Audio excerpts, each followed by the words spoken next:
Italy and Wales both coming off defeats and disappointing performances in the first round, and both desperately in need of a win. Hello, amateurs, and welcome back to our Six Nations series. And I've got another fantastic guest with me today. I've met this man on the Great Rugby Run, and he does a ton of great coaching in Wales. It's Mr. Huw Jones. Huw, how are you doing? Yeah, I'm good. Thanks, Tim. How are you? You good? Very well, very well. We're here to look at the Italy-Wales fixture coming up this weekend. A massive game. But just from last week's game and Wales's perspective, what, if anything, could you take out of that fixture to give Wales hope this week? I mean, obviously, it's a difficult loss for us. But positives, I think the players tried really hard. There was no lack of effort there. They kind of threw everything at it. It's just whether we went about using our work rate as well as we could have, really. I don't think it was a lack of effort or anything from the players. We just tactically we weren't quite up to it, were we? And obviously France pretty good as well, so that helps. And they're big boys. So if you're going to try and go through them like we did at times, you're not often going to get a lot of reward from that, I don't think. So maybe capitalise on the effort that we had, but use it a bit more wisely this week. Yeah, that makes sense. But coming into this Italy fixture, I think this is true. Italy are favourites for this game, and I think it's for the first time ever in a Six Nations, which is a heck of a stat. But that being said, actually, Italy and Wales, the last 4 years, the away team has won. So that might play into Wales. Right. Yeah, apparently so. Again, I've just read that just a second ago. Let's get into the selections that have been made this week, and we will look at Italy first. So in the forwards, just one change here, which is Nicola Canoni coming in for Lamb. Otherwise, exactly the same pack. And Canoni's a bigger, more physical beast than Lamb. Do you see any reason why they might have done that, Huw, do you think? Possibly because France had such success with their pack being so big. Maybe they've taken something from that. But, I mean, it's a big pack anyway, the Italian pack, isn't it? They're big boys and they bring the physicality, don't they? So maybe, perhaps they want to capitalise on that a little bit more. And that might be the reason for the change. Yeah, makes sense. But for Italy, like they've got really consistent selection here. They struggle with preparation time before the tournament. So picking the same guys, certainly for the first 2 weeks, probably a good idea for them. And that continues in the backs where there are no changes whatsoever. So Capuozzo stays on the right wing. Tommy Allen stays at fullback. And I'm sure Italy will be hoping to get them into the game more than they did last week. Oh, definitely. I mean, for me, I think being possibly of an attacking mindset, I'd love to see Capuozzo at fullback. I think he's so exciting. And Tommaso Allen is maybe a more conservative pick there, but maybe that's a sort of indicator of the game they might be looking to play as well. Because he can come in as a second ball player as well, can't he, in attack? I mean, he's another kicking option as well. So, like you say, I think consistency of selection is massive for Italy. And going into playing us, obviously, I know they lost last week, but parts of the game, they look pretty good, didn't they? And Scotland had to work hard to unlock them. So, yeah. Yeah, I'm talking about that consistency. This is another stat that I just read on the internet. The midfield axis of Garbisi, Menincello and Brex have started 12 out of the last 13 tests for Italy, which is quite remarkable, really. Yeah, that's pretty good, eh? We'd love to have that. I think we've started 12 different combinations at 9 and 10 and 12 and 13 in the same period of time. So, it says a lot, doesn't it, about those players and the faith that they've got in them. You have to build teams, don't you? And if you're swapping and changing constantly, you don't get that consistency. And yourself as a player, you get to know players' habits and players' instincts within games. And if you can capitalise on that and use it to the advantage, then obviously it's a massive thing. And that's obviously where they're a lot further ahead than we are at the moment in that aspect. Yeah, for sure. It is definitely an advantage if you can get to that position. onto the bench, and yeah, pretty much all the same. Lamb goes to the bench. Gessie is not selected in the 23 jersey. I know he was struggling with an injury this week. I don't know whether that's because of that or not. But there we go. That's the bench for Italy. Let's move on to Wales. And there is some big news. Mr. Faletau into the number 8 jersey. All of Wales' hopes lie with him. But that you're not wrong. I don't think there. I mean, the likes of Talupi, what a player he's been for us. You know, there's nothing he can't do on a field, I don't think. And obviously struggled the past few years with injury, but I think we're at that stage at the moment. If he's fit, he has to play. I think it's maybe to do with the fact that the Wainwright had his injury, had to come off as well. I think he's on the bench now for this week because he's been playing really well and has been, you know, one of our best ball carriers. So I think he was a big miss going off as well last week. But to have to be back, even if he's not quite firing at the best of his game, what that does to the players around him, that he's there, you know, it lifts them, his experience, his knowledge of the game, just what he gives to the boys around him. I mean, you know, you would have played with players like that. Just the fact that they're there, it gives you a lift, and he'll certainly do that for us on Saturday.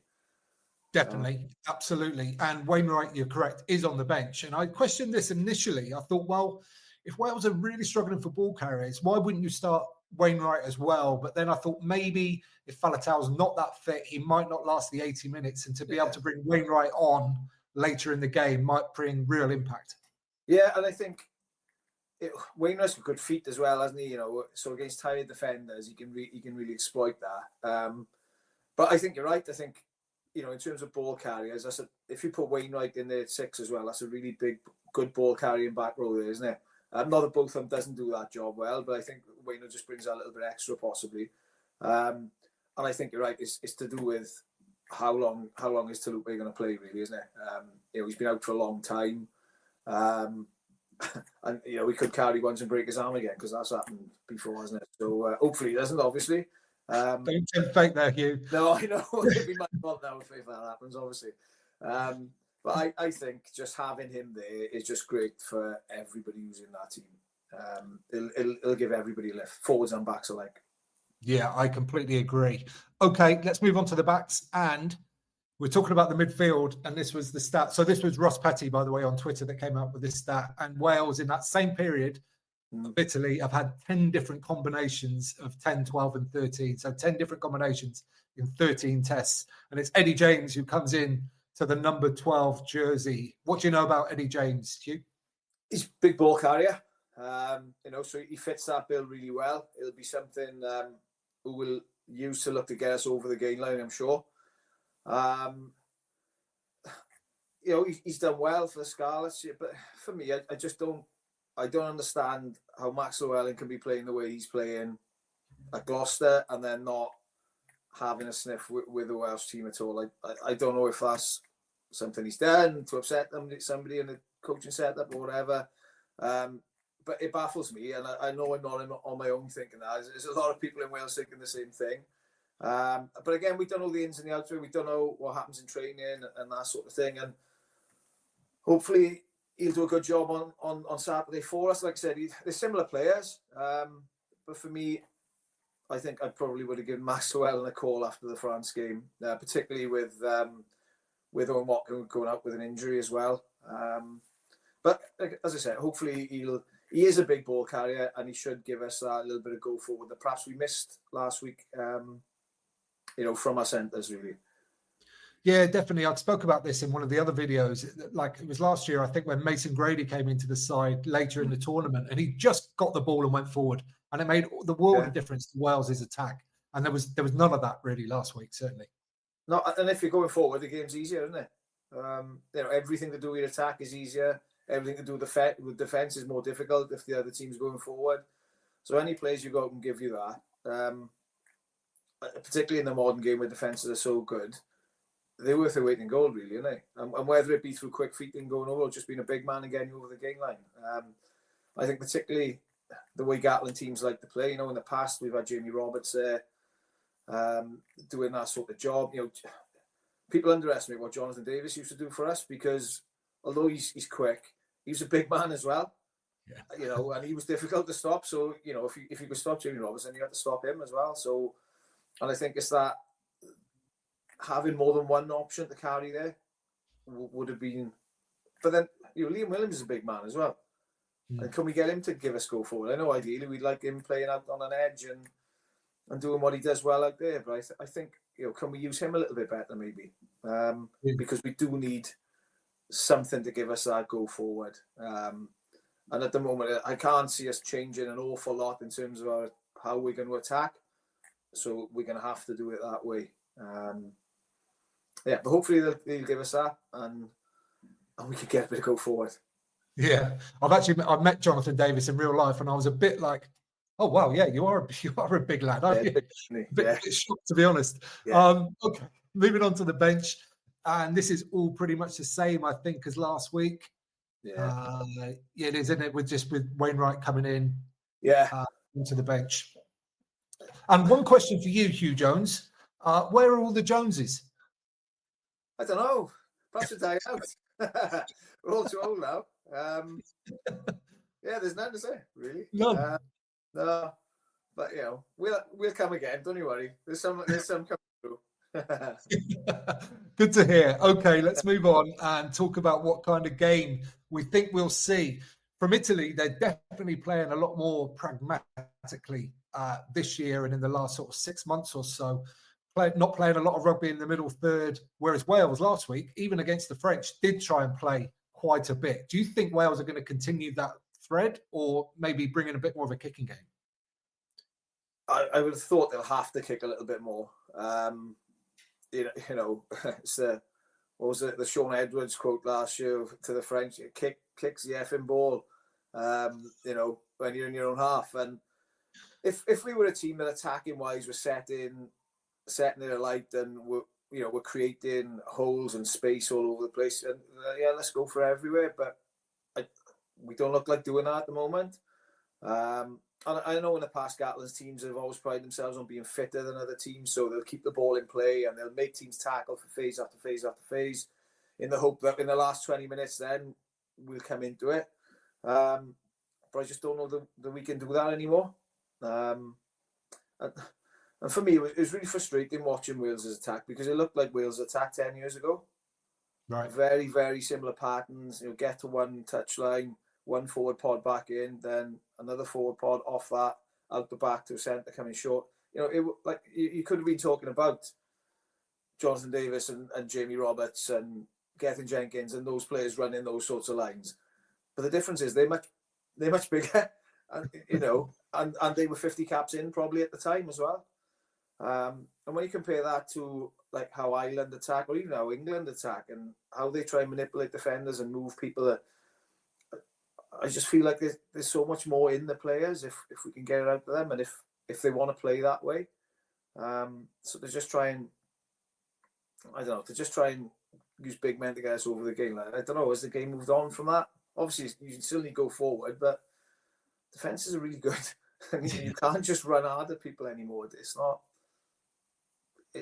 what it used to be. So hopefully there'll be a little bit of a change. But then how much can you change in a week?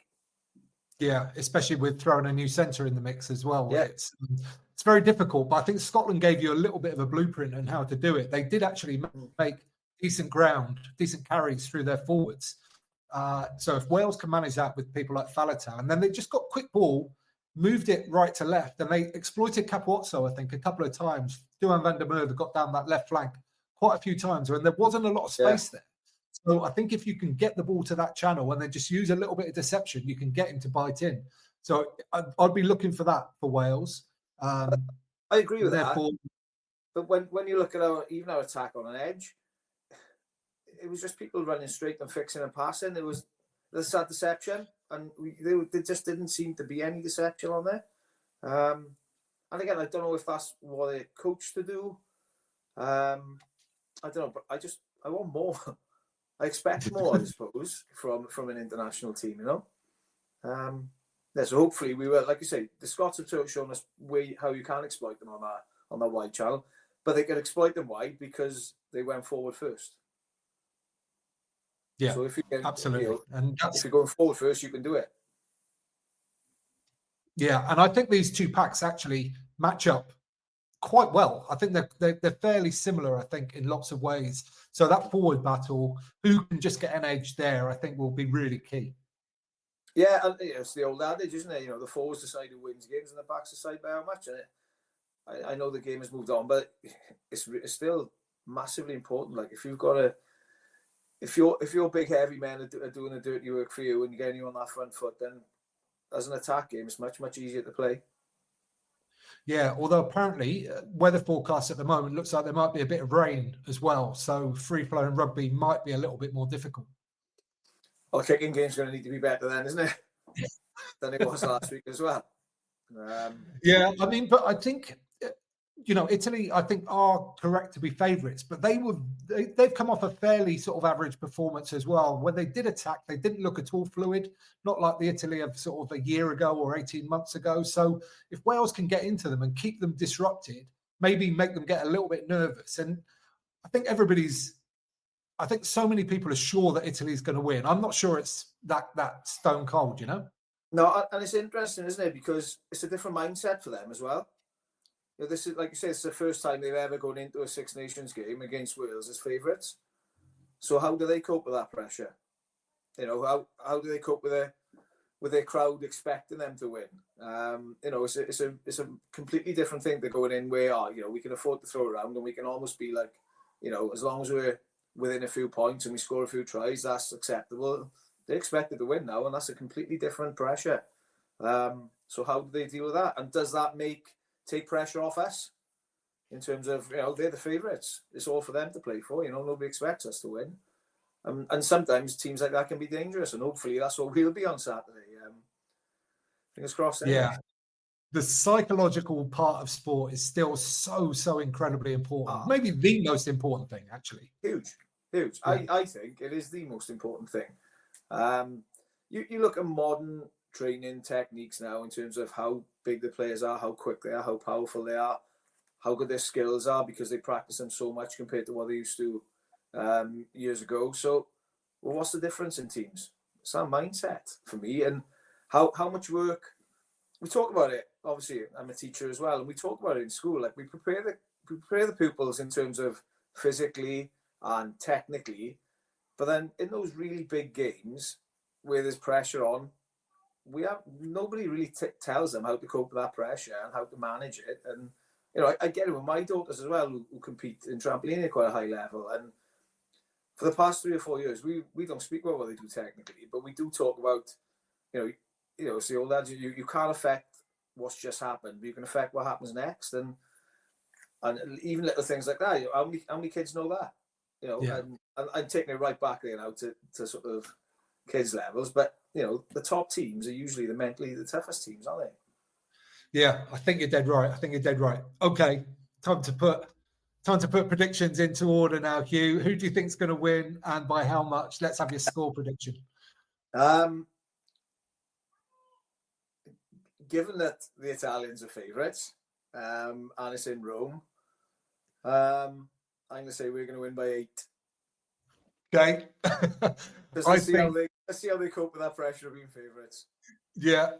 I think that Italy will perform better this week than they did last week, and sort of another week into the tournament, they tend to improve. I think Wales will also be better, but I think they've come in from further back. Yeah. So I think it'll be fairly tight. I'm going to go Italy 27, Wales 22. Ooh. We'll take 22 points fine at the moment after last week.